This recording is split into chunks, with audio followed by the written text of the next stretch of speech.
Hello, my name is Ron Ekker, and this is Basketball Talk Pro.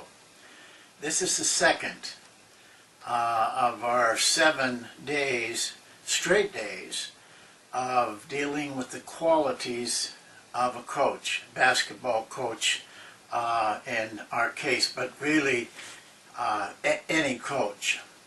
Now, this session, as you notice on the chart I just showed you, that all of the qualities are listed with only one word. And this quality is not any different. The word is substance. Now I know that I use words that probably other people don't use. In this case, most people would say honesty for that word, or integrity. But I have a strong feeling about this word substance, and I like what the dictionary says, how the dictionary defines it, because it defines it how I feel about it. The dictionary says substance is the ultimate reality that underlies all manifestation and change. Truth about what really is. Now the opposite, I guess, is what makes me feel so strongly about substance. The opposite to me is fluff, cosmetic, blowing smoke, really doing things for appearance, regardless of their truth and their accuracy.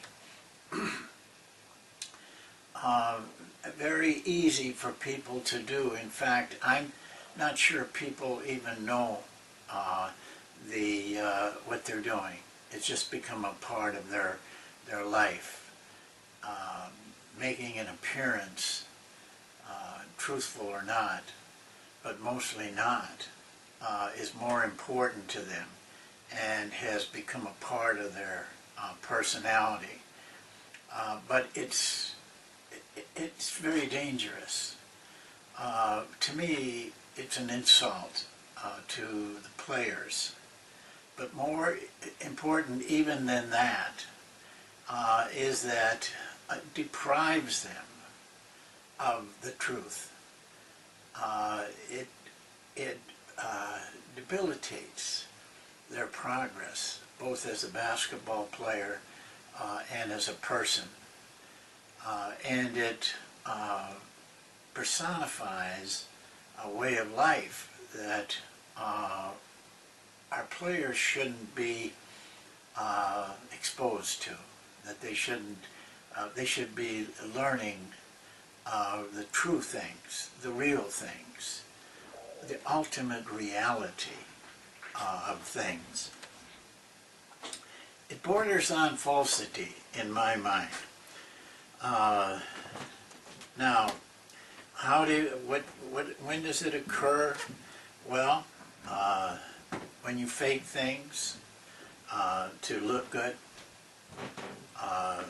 when you do things to satisfy your own ego, regardless of the value of what you're doing. You're running a drill that you can show off your ability to teach, your smartness, your intelligence, rather than are you giving something to the players that they can learn, that they can take with them. Sometimes it's filling time because you haven't done a good job planning, good job practicing. You just do something to take up the time until the practice or the whatever event is over. And much of it is done for appearance, which I guess is almost like saying it's for your ego. But trying to look good when you really don't have the truth. And to me, that's that's really borders on falsity, as I said before. Now you can look at a lot of things. Books, a lot of books when you read them, if you really read them closely, really aren't saying anything. And what they're saying, I'm not even sure that the coaches who write them or the people that write them actually do them and believe in them. Clinics are the same way. I've talked about this point before. You have to be very careful when you go to clinics, because I know a number of the coaches that do those clinics, and most of the things they're talking about are made up. They're not things that they really use. To me, this is a dangerous thing.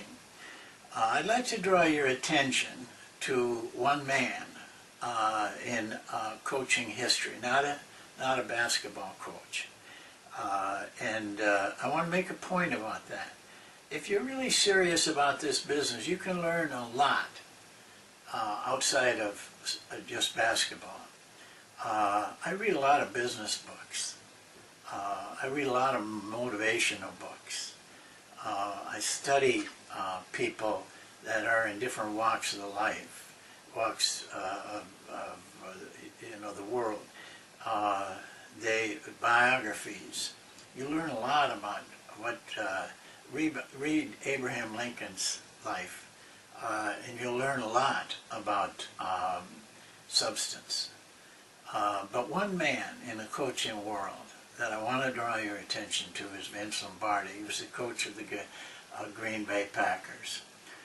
He was the ultimate in doing only what was necessary. He stripped his practices, his philosophy, his training, down to just what counted. He came as close to the truth in coaching as any man could come. It's worth reading his book. It's called Run to Daylight. It's out of print, but you can still get it. If you get an original copy, a hard copy, it's going to cost you a lot of money. It's somewhere between $600 and $1,000. But there is a cheaper copy. It's a paperback copy, very inexpensive. And at the last I knew, it was still available. This is a man to study because he really was a man that lived and honored truth. I'm going to leave you with a quote from a Chinese Zen monk, and the quote goes like this: "To the beginner, the possibilities are endless. To the master, there are only a few." I want to repeat that. To the beginner, the possibilities are endless. Fluff. To the master, there are only a few. Substance. Thank you, and we'll see you next time.